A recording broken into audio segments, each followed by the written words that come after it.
Welcome. You have found the show we call Real Men Don't Cry, or Do They? This is a podcast for men. And on this show, we will hear real-life stories from men about how they have navigated the complexities of being a man in this modern day. We are going to look at the boys don't cry way of thinking and how that has influenced them and how they have risen above societal pressures to be true to themselves. The focus of this show is men's real-world experiences, not just ideas and theories. I hope that you will learn from what they have discovered and use it in your life as well. Let's get into today's show. Welcome to Real Men Don't Cry, or Do They? I'm Brandon Archer. And on today's episode, I have a guy that I met a couple years ago through his really cool project to help men. So I want to introduce Jason Evans. Welcome for being here. Thanks, buddy. Good to be here and good to see you again. Yeah. So this is our second time we've tried to do this because we'd had fucking huge amount of technical issues. We did, yeah. Test one. So I love, though, when we redo these because usually the conversation goes a little bit differently, which is not a bad thing. They're supposed to be organic. I want them to be organic. So before we get going and learning about who you are and your story and the project you're working on and all these great things, why don't you just take 30 seconds and just, who's Jason Evans? Sure, man. Jason Evans is 50 years old. He's a son, a brother. He's an uncle. He's a loyal friend. He's a guy that loves golf. He's a leather worker. Yeah, and I think he's just a guy that's trying to be better each and every day, and just a guy who shows up, I guess. That's cool. I didn't know about the leather working thing. Yeah, I make bags and belts and wallets and all kinds of stuff. Okay, let me back up. Let's talk about how we met. Sure. Which was, for me, I knew who you were before maybe you know who I was because of the project you're doing. And I'm like following you on social media. I'm like, oh, this is really cool. And we were part of the same men's organization, men's group organization. Sure, right. And we live about 4 hours away, and I was coming to your neck of the woods. I'm like, hey, are you looking for people to take part in your project? Right. And that's my recollection of how we connected. Right. And and that is the recollection I have too, but it's interesting to hear you say that because on my end of it, I had no idea that anybody knew about my project, other than the few guys that had taken part and participated. And so, when I heard from you, you were one of the early takers, and I was really excited. I was really excited when you contacted me. Yeah, it was super. It was such a cool experience, and just to meet you and doing that. So now we're like confusing people, so we better explain what the project is, and then we'll get into kind of your story. Take her away. Sure. Well, okay. So I created a project 3 years ago, approximately 3 years ago. It's called the Shadows and Light Project, and basically it's a portal for men to tell stories, personal, vulnerable stories from their lives, and loosely based around stories around fear, pain, joy, shame, faith, loss, humor, or wisdom.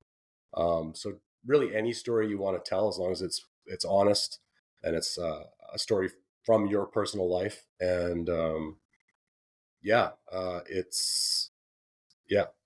like I say, it started with I put myself out there first, and from there were 3 guys in this men's organization I was in that stepped up and said they would do it, and I'm now going on, my next post will be 49. So 49 guys, 49 new experiences, 49 new relationships, and it blows my mind. Actually, it doesn't sound like that much, but looking back, it's a lot. Yeah, it's a lot.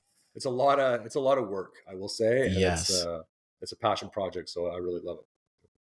But it inspires me because, interestingly enough, that's what I want to do with this podcast, is just let guys share their stories, because right. Well, you're doing it. Yeah. We don't until you kind of get into, involved in a men's group or something, you think you're alone. You think your story is so unique. That's right. Yeah. And then you hear stories and you're like, whoa, what the hell? Everybody's having Hmm. issues. Right. So I think that's what your project partly does, is just like, whoa, hey, Yeah. It which gives one of the permission. 49 which Yeah. one of the 49 stories resonates with you, or a little bit of all of them? That's correct. Yeah. So it's that's been the whole thing is I mean, I'll give you a little background on myself, maybe that would be helpful. Yeah, about 4 years ago, or maybe almost 5 years ago now, I sort of went through a crisis in my life. I got really, I don't know if I want to call it depressed, but I would call it depressed. I couldn't go out of my house. I had to actually stop working for a while, for about 4 months. Um, yeah, I could not cope with life, and I didn't know what was going on. And I was blaming it on a bunch of other things. I was blaming it on the relationship I was in. Um, I just couldn't figure it out. And essentially, it was that I was hiding my whole life. I was hiding my voice. And, I can see that now, but at the time I couldn't see it. And so I went through a lot of pain.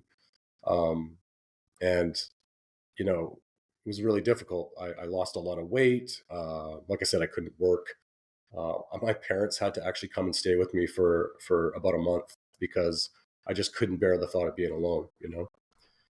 But I came through the other side, and after that, a good buddy of mine was in this men's organization, and he said, you should join this men's group. It's really good. You can sit and you can talk about your feelings, and it's really cool, and it's helped me a lot.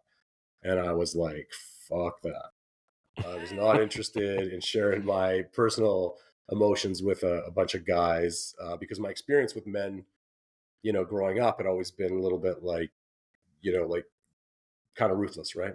You didn't really do that because you were opening yourself up to shame, to be shamed, and it was a sign of weakness, I guess you could say. And anyways, I came through the other side of that. I did join. My first meeting, we sat in a park, and I was nervous, and I had something going on around my relationship at that time. And, they said, okay, Jason, the new guy, tell us about yourself. And I started to tell them about myself, and I started crying. I was just, you know, broken from a bunch of life experiences. And I was blown away how nobody batted an eye. Every single guy there just held space for me. Nobody was looking away. Nobody was judging me. Nobody also was making me feel special in any way. They just held the space, and they were there. And, when I finished saying what I had to say, they were nothing but supportive. And this was like such an array of men. There was, your alpha males and your super compassionate guys. And I was just blown away because I hadn't experienced that sort of a relationship with a bunch of guys before. So, sitting in that group, about a year in, I'd always wanted to do a life project around portraiture because I've always, been into photography for 20 something years.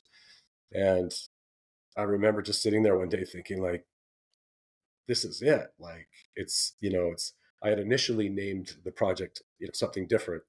And so I had started to create this project around men telling stories, and I would photograph them, and it was loosely, sort of loosely figured out. Initially the name of the project was the Samurai Project, which I won't get into, but it had nothing to. Ironically, the men's group I was in was also called the Samurai Brotherhood, and it actually had nothing necessarily to do with that organization. It was just this idea of samurais, and the strength, and the fact too that I was trying to emulate tintype photography, which if you look in the archives, you can find a lot of samurai photos from the 1800s or the late 1800s where they're shot in tintype style, and they're free for use because there's no copyright on them anymore. So I had started building this website around that with these samurais, and I was getting close to launching it. And I was speaking with a good friend of mine, and she said, I love it. I love what you're doing, but what about the name? And I said, what do you mean? What about the name? Like, the name is like killer. What are you talking about? This name is like, could you pick a better name? And I'd actually gotten that URL too, the samurai project.ca. And so I sat with it for a bit, and I think she called me back maybe, and she said, what about something to do with shadows? And I said, because she said, because you're kind of talking about your the dark stuff. And I said, well, yeah, you're kind of talking about that, but you're also, I want guys to tell, positive stories too, where they figured things out, or, maybe they haven't figured it out, but they're on their way. And I thought shadows and light came to mind. And I thought, wow, that's it. Shadows and light. It's got to be shadows and light project. So I looked at the URL, and if you can believe that, the shadows and light project.com was available. And that kicked it into high gear, man. And I don't know if I've gone way off topic or way off route No, here, no, Brendan, not but at all, not it at gives you a all. little feedback as to like how it started, why it started, and I just to say again that sitting there and being able to tell my story and not be shamed, or like I think a lot of guys have this fear that if they say anything, if they use their voice in any way, that they're going to be shamed, and that for a lot of guys, myself included, is like death. That's like really hard to bear. And so I think a lot of guys are walking around keeping a lot of really hard stuff to themselves. So that's what this project is. It's a place where you can go and do that. It's a place where you can go and read other men's stories and receive permission to share your own, because you will find they're all different stories, but oftentimes the story, the feedback I get back is like, wow, that really resonated with me, that specific story. And I'll often go to myself, yeah, that one didn't actually resonate so much for me, but it's really amazing how strong it resonates for another guy. Yeah. Yeah. You know what's funny? When I found it, I thought I understand the title now, but I thought it was more about the photography, the title, Well, it because of is. the way Yeah, you shoot them. yeah, and it is. I mean, that's why it's like it just.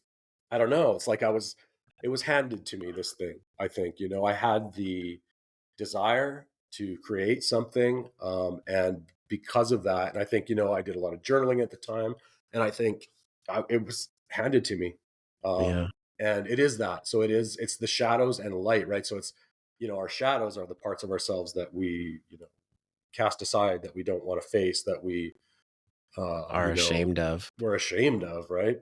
And what we need to do is shine a little light on them, right? So a lot of the Mm, stories you'll find start kind of dark, and not most of the time, then they don't have to be, but some of the time you'll see that these people have done the work, right? These dudes have done the work, and they're now casting light on it. And they're saying like, hey, yeah, I was in a dark place too, but it doesn't have to be that way. And I'll use myself again as an example. I thought that my shadows were there for life. Like I didn't even understand that you could shine a light on them, that you could yeah. change, that you could grow and heal from, that stuff. So, Yeah. I think it's powerful. I think that platform, you're going to reach more guys than you realize. Because what I've learned over the years of doing this work is guys watch silently and don't mm, engage, but yeah, they're still absorbing information. And I think yeah, the way you're doing it, it's just so like, I want to look at that picture. Oh, this guy looks intense, or he looks sad, or whatever it might be. And then you're like, who the fuck is this guy? And you read his story and you're like, right. damn. Yeah, I think it's totally. so powerful. It's so amazing, man. Like, it really is powerful, and it's shocks me, just some of the ways like that I meet these guys. Like each guy, every story is amazing, every connection is amazing. And yeah, I've had the most interesting, ultimately the goal with this project is to make a book or multiple Yeah. volumes of Oh, books. That seems like a pretty blue sky idea at the moment, but that's definitely in my journal. And then ultimately, my one of my bigger fears in life is using my voice. I was mm, afraid to. And people who know me that might be listening to this be like, what, Jay, like he's a fun time, he likes to talk, and he's not afraid to share his opinions. That's true around people that I'm really quite comfortable with, but I've been hiding. I was hiding for the majority of my life when it came to actually um, using my voice, right? So what I want to do ultimately is I want to take this thing to a community near you, to a country near you. I want to photograph men from around the world. I want to photograph men from wherever, Oh my God, and that's I so want to cool. I want to exhibit it. And in exhibiting it, I want to get up in front of those whoever comes. I don't care if it's one person or 5,000 people, and I want to tell my story about how I found my voice through this Yeah. project. Yeah, and Don't yeah, like you can't give up because it's a thing. I can just picture that happening, right? And I it hope so, actually man. Yeah, there's no reason why it shouldn't, as long as you yeah, just keep moving in that direction, right? yeah. I will keep moving. I'm stomping, stomping, stomping forward, What man.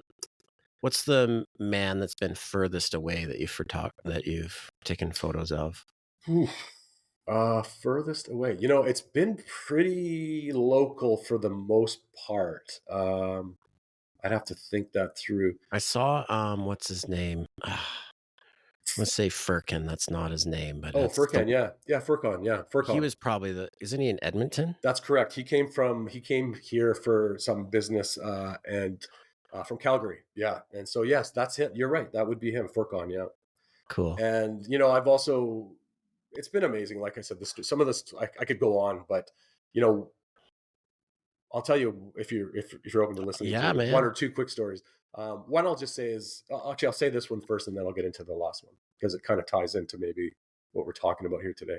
Um, I was up in my hometown of Paul River, and this was early days. He's one of the first guys on there. His name's David. He's an older gentleman. I think he was 73 when we did the shoot. Um, I was having a bad day. I was suffering from heartbreaks, like really in the midst of heartbreak. And it was summertime, and I was just hanging out with my folks on the deck. I said I'm going to go for a drive, and I remember I went for a drive, and I bought cigarettes, and I went out to a beach like outside of town, and I just sat there and I smoked a bunch of cigarettes, and I was, really feeling sorry for myself, probably shedding tears. I sat there for a while and just, life was kind of feeling pretty miserable. And I drove back into town, and I thought there's a brewery in this town, and I thought I'm going to stop at that brewery and pick up this special sour beer that I had tried. I'm going to get some of those and go home and sit on the deck and sit with my dad and chat. So I park there was no parking in front of the brewery. So I parked in this parking lot across the street. And as I get out of my car, I look over and I see there's this, like, they've sort of upgraded this building, and I can see there's like a gallery in the corner of this building. I was like, oh, and was miserable. I was like, and then I looked a little further, and I could see all the walls were covered in black and white photographs. And I was like, okay, I got to go in there. Like I just couldn't stop myself. So I walked in there, and I'm looking at the pictures on the wall, and I'm taking them in, and they're beautiful. And I was, really enjoying it. It was like a little lightness on my day. And there's a older gentleman sitting in the corner, and he starts to talk to me, and he says, "Hey, how are you?" I said, "Oh, I'm good." I said, "Is this your work?" He goes, "Yeah, yeah, that's my stuff." And I said, "Oh, it's really, it's really beautiful. Like, you do really nice stuff." And he said, "Oh, thanks a lot." I said, "Yeah, I'm a photographer myself." And he goes, "Oh," he goes, what do you shoot?" And I said, "Oh, I've shot it all, construction, weddings, basically anything and everything, architecture." And he said, "Oh, wow." I said, "But actually now, I'm focused on this one thing I'm doing. It's a project for men, telling stories around vulnerability." And he said, "Oh," he goes, "That's it. That's real. That sounds really interesting. That's really cool." I said, "Yeah, thanks." And he goes, "Can I get the name of it?" So I gave him the name of it. And as we sat there, he looked it up while I was still in the shop. And he goes, his exact words, I don't know, but he got back up. He said, "This is amazing." And this is coming from an older, wiser gentleman. And he said, "This is really amazing." And I said, "Well, if you really think it's amazing, like, wink, like, let's do it. I've got my gear here," thinking that he wouldn't, and he goes, "Okay." He goes, "How's 10 p.m. tonight?" So yeah, just to say, like, the connections I've made, and his story. If you read David's story, the 73-year-old gentleman on there, amazing. It's so beautiful, and I think maybe he was a little bit of a, like, yeah, like a little bit of a marker for me to know, like, oh, you are actually onto something here. And just one more quick thing. One of the greatest honors I've had is that I got to photograph my father, and my father Yeah. agreed to take part in the project, and I got to work with him on that. Um, and it's yeah, this project actually probably there's been a number of things that have happened in the last 4 years, but I think the project and doing that with him really changed our relationship. Actually, Oh yeah. man, it had to have. Yeah. Yeah, because I really got to understand like the pain that my dad has been through in his life, Yeah. And I really got to, because I actually helped him write it a little bit of it. Like, he wrote it and then, I asked for clarification and, my dad's dyslexic as it is, right? So he needed some help. But yeah, it really changed my respect around my father. Yeah, I want to circle back to that because Sure. you shared a lot before, but I have a question on, you shared kind of 4 or 5 years ago when you're having a hard time in life, like Yeah. life was hard. Would you have Yeah. called that a dark night of the soul? 100%. Yeah. That was my dark night of the soul. Yeah. So I've had one of those too, but Hmm. I'm curious. A lot of people I don't think have heard of it. So how would you describe what that was? Well, I would say I'm probably not going to be very good at explaining what that was, except to say I will try. But there's a gentleman named Francis Weller. If you've never heard of him out there, look up his podcast, read his books. He explains it perfectly. I think it's actually his term, possibly.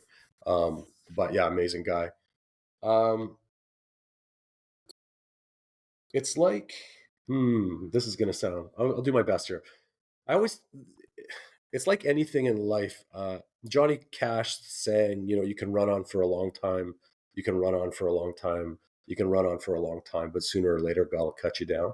Mm, So I kind of relate it to that. It's like you're living in many ways out of integrity, in certain ways in your life. You're not being honest. You're not being authentic. You are possibly taking advantage of people. You're not, you're playing small. And it's essentially that deep, dark, those shadow parts of you. Again, this is, anybody that's, just use your really knows what words, they're man. talking about. They'd Yeah, be like, yeah. what are you talking It's about? But irrelevant. It's about your yeah, experience. yeah. So it's basically all of that coming to a head. And it's saying I always say God or the universe gave me a timeout for 4 years ago, a timeout. It's like, no, actually, because I tried, man, bro. I tried to keep working, and I tried to keep it together. And there came a point where I could not. And so much so that I ended up at the emergency room. And not just once actually, but twice or maybe even three times, where I was hopeless, and I'd never experienced that before. And it was like I say it now like it was like the universe handed me a timeout and said, "You're going to deal with your shit. You're going to deal with your shame on some level. You've got to deal with your shame, uh, and until you accept that, you're gonna sit in your apartment and you're not going to sleep for 3 or 4 days at a time, actually. And you're not going to want to eat. And, I don't think it was punishment. I think it's trying to save you. So maybe there's something to say to that too. It's like oftentimes your dark night of the soul is trying to save you from a lifetime of misery, you know? And Yeah. so I don't I know if think that helps, but yeah, I think you explained it beautifully because like I've had some fucking wild experiences, the heart attack and then this right. massive heartbreak Yeah. a couple years later. It was the same thing. It was like Yeah. the universe going, "Hey man, Yeah. this is not going away. Yeah. Exactly. It's not going away. It's like, You got to deal yeah, with it." it's like the somebody, what was that? There was a horror movie. I can't remember. It was like a really famous horror movie, but there's like this creepy woman, and she's in the cellar, and she keeps like banging on the cellar Yeah. door, and you can see her face, and it comes up, and you step on it, and you crush it back down, and you put a bigger, try to stick a bigger lock on it, or put a Yeah. dresser on it, and it just keeps pounding and pounding and pounding. and you try to make it about all other kinds of things, and it's I mean, I don't know if it's across the board, but I think oftentimes it's the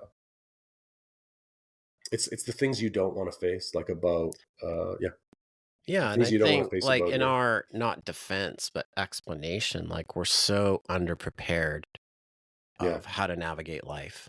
Like, Oh yeah, like really, we don't know shit. totally.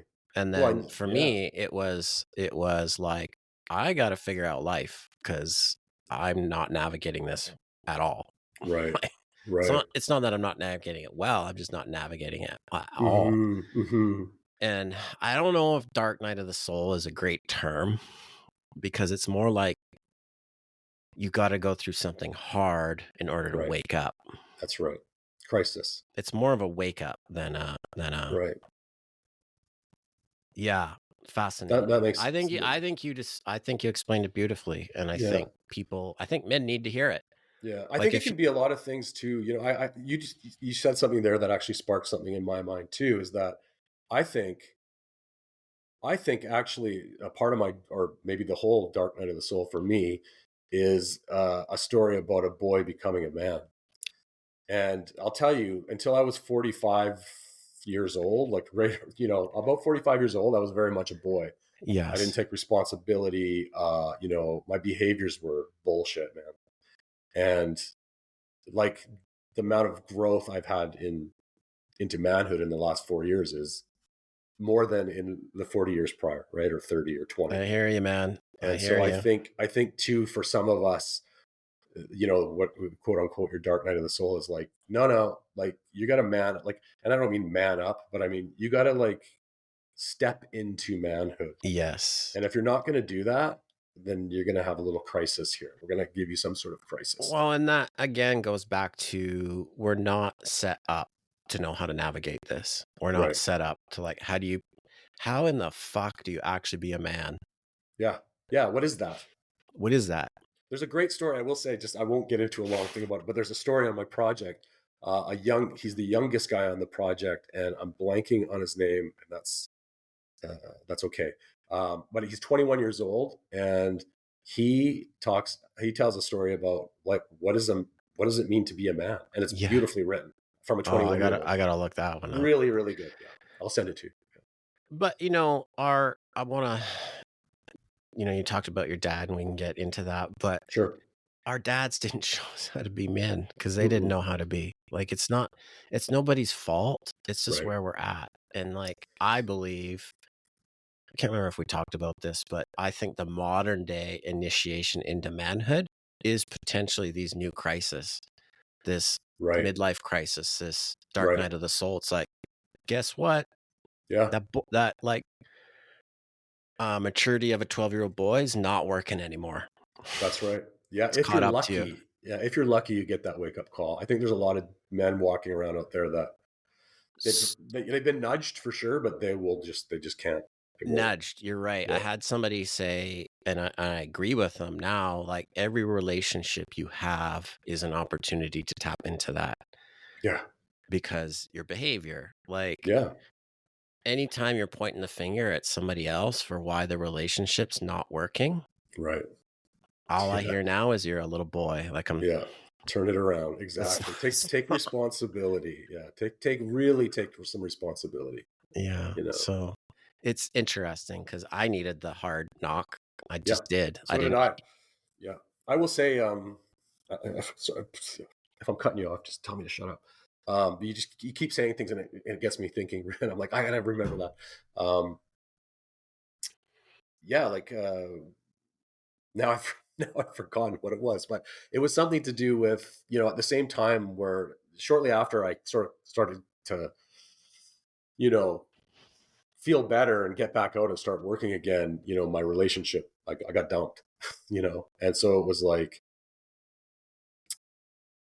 really challenging. Like it kicked back in. It kicked back in again on some level. I really do forget where I was going with that, but I think I just had better tools. From going through that crisis, I had the tools to you know get through it. Yeah. Um, because had I not, had I not gone through what I've already gone through, I think it would have been a real disaster. It didn't make. I mean, it's not like it was any. It's taken taken a long time, Yeah. a very long time. So let's circle way back Sure. to like your experience with emotions when you were a boy. Okay. Yeah. What, and I know we talked a lot about it the last time we tried to record this, and I'm watching the time too, so Sure. we'll keep it, a Okay. little tighter.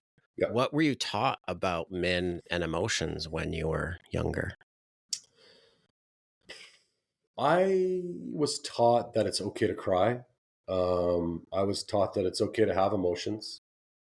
I think I was, you know, one of the sort of lucky ones in that sense, That's an maybe outlier experience for an sure. outlier experience. Yeah, my dad was and is very loving, very compassionate guy, shirt off his back kind of guy, but for real.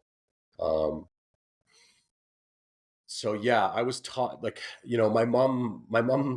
my dad might not like to hear this, but the truth is the truth. My mom ran, she wore the pants in a sense. Like he wore some of the pants sometimes, but when it came to disciplining us, she wore the pants, and she did not discipline us. And I won't get into the details, but like as a 45-year-old, I was still sort of enmeshed with my mom as far as like running to my mom subconsciously, not knowing I was doing that, but running to my mom to help soothe my my worries and fears and upsets in life.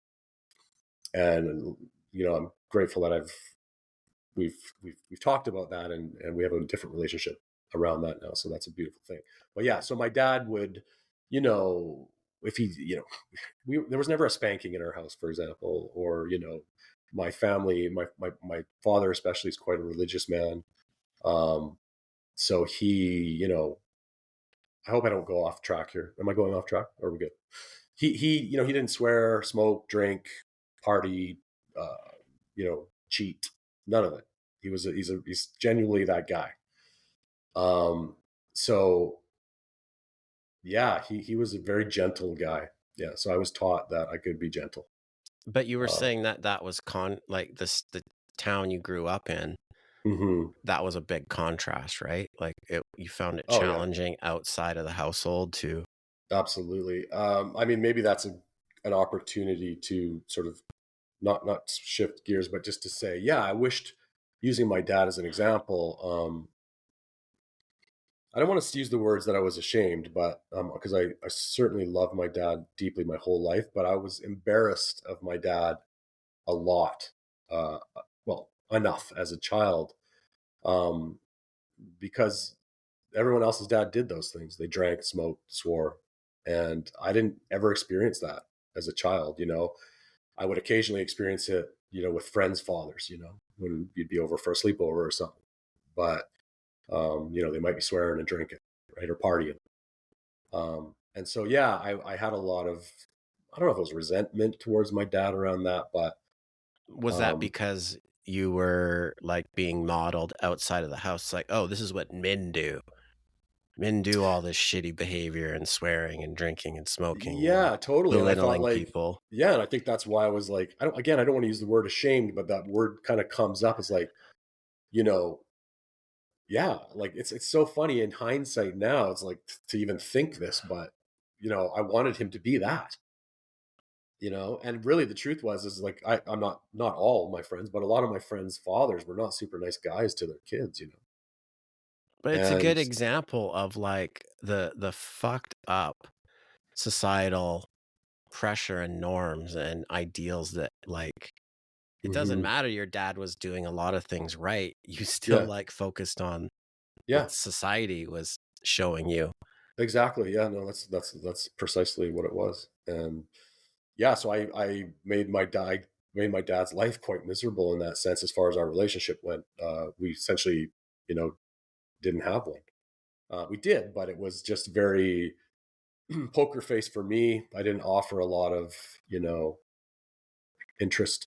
Um, I would shut him down for, anytime he would say anything, I would just be like, yeah, yeah, yeah, yeah, yeah.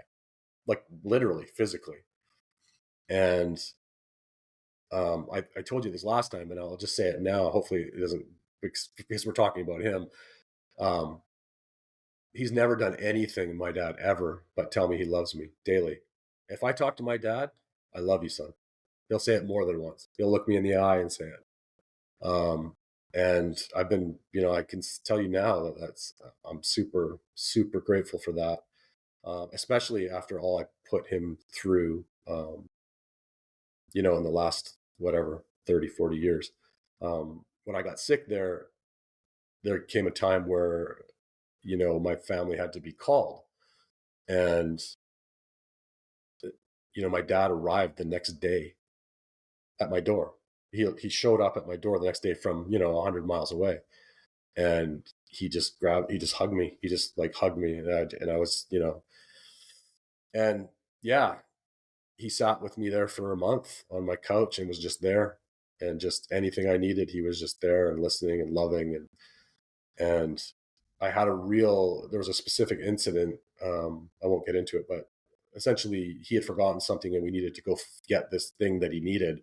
So, and I was not in a good state. Like I didn't want to leave the house and he didn't know where to find the thing he needed.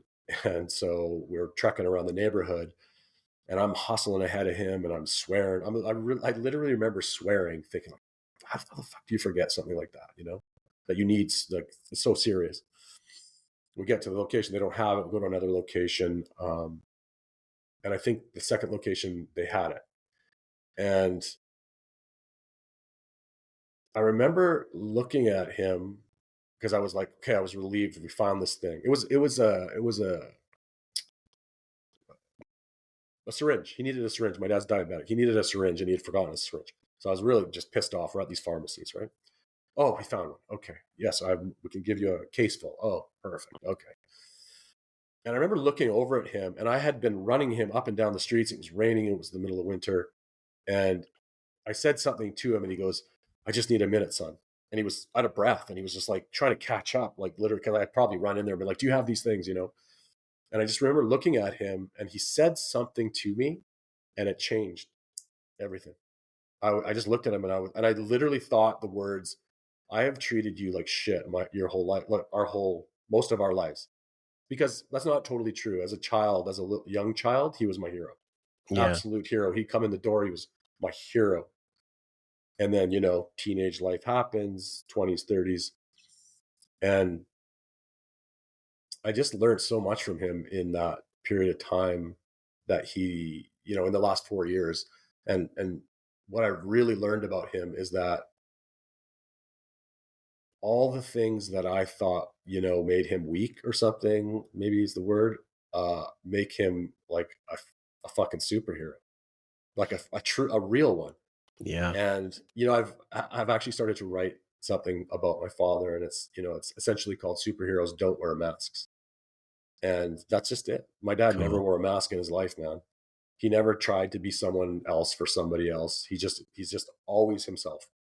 And that was something that I disliked about him, is that he would like not fit in. He would not drink beer. He would not do those. He would not do this. He's like, he has integrity, man. And he just never swayed from his values and who he was. And I learned a big lesson later in life from him. And I'm Isn't super it grateful. interesting? Like, I know we, as kids, we expect our parents to be everything, super Yeah. smart, super everything. And then, age 14 or whenever you wake up and you're like, wait a minute. Yeah. And then you start comparing them. Yeah. And it sounds like up until, recently, you were still playing that teenage boy role with both your parents. 100%. That's beautifully said, man. Thank you for that. That's really helps me too. I literally became a man in the last 5 years. 100%. And Yeah, you saw your dad differently. absolutely. You're And I like, took no oh, responsibility for my behaviors towards him either, but as a I boy like would. I can see it because I can relate. Like, I remember being a teenager and my dad is just who he is. Right. But I'm like, why isn't he doing XYZ? Like, I don't fucking get it. Like, just do Mm. it, man. Just Mm-hmm. fucking Mm-hmm. do it. Mm-hmm. And similar in the last, probably decade for me, I've kind of figured some shit out and gone, oh, damn it. Yeah. That's not fair to expect these things of him. Right. And basically it was not cutting him slack, but seeing him for the human instead of the hero. Right. Right. Yes. I like that. And I think there you go. I think for myself too, I got to see my father in the last 5 years, especially as the human. And it turns out he's my hero. That's fucking amazing. Yeah. It turns out he's my hero. What a surprise. So And what a, yeah, here's the flip side of this, dude. I'm sure. now the dad. My son's turning 19, Right. and I can see that irritation with me. Right. And I'm like, hey, what does he need? Like, does he Mm, need space? Does he need more direction? Does he need less direction? Because you shared in the other recording we did, like, you wish your dad had like given you a little more structure. yes. Yes. At the time, definitely not. But in hindsight, as a 50-year-old, sorry. Yeah, absolutely. So that's very interesting for me because I can I'm like, God damn it. I remember being pissed off at my dad. I remember like expecting him to air quotes do better. And now I watch my son going, Yeah. fuck. Yeah. I'm in the Yeah. same boat now. Yeah. And maybe you have to be. Maybe it's just something I'm not a father, but maybe it's a story that's been told more than a billion times, I'm sure, man. Like it's This just is just life. life. This is just Yeah. the way it goes. Yeah. I'm just grateful I have some skills and knowledge to pass on Absolutely. to him. And he Yeah. actually shared with me. Yeah. Uh, I'll send you the clip. It's beautiful. Yeah. I was really focusing on myself last summer on like this gratitude practice and just things to like keep me feeling a little happier. And Hmm. we went on, I can't remember where we were. It was with my son. I'm like, I'm doing this thing. Hey, what makes you feel happy? What Hmm. are you grateful for? And he said to me, I am grateful that you try to help me be a better person every day. I mean, that you're doing it, man. That's what more do you need, right? Nothing. I'm like, I mean, yeah, real men do cry because I just that got me, man. Like that's yeah. If I was a father and we're the same age approximately, that would be what I needed. Like that's it. yeah, Um, I just I want to get, think. Sorry, go ahead. I was gonna say I would just wanted to say like on that. I think probably from what I know of you and the work that you do and the conversations we've had around your son and the little small conversations just that I know about him and um, is that you've shown him love. You've always shown him love, and I think a lot of men out there, I think that's a big part of the problem is that they were not shown love or it was conditional. So it's like you hit a triple tonight, and buddy, you're my best friend. You do something wrong at school, I'm going to make your life miserable. I might not talk to you for a yeah, few days, right? And they're like we talked about too. Our parents are children of parents, right? So there's no guidebook for them. They came yeah, into it too. They raised us in the '80s, and yours and my situation. And yeah, like they're kids themselves. They were kids raising kids, like as were their totally. parents. So What I take from your story, your dad saying he loves you all the time, and there's some benefits to that. I want to say that to my son every day, but I can mhm. tell he doesn't really want to hear it. Mm. Meaning, Yeah, yeah, I don't know what, but I don't know if kids are different. Well, I know kids are different. I can say that to my daughter every day and she just soaks it up. But my right, son, it's like, yeah, man, I heard you the first time. right. Right. And you know what I think, and I don't know your son, but I think saying I love you is one of those things you can force.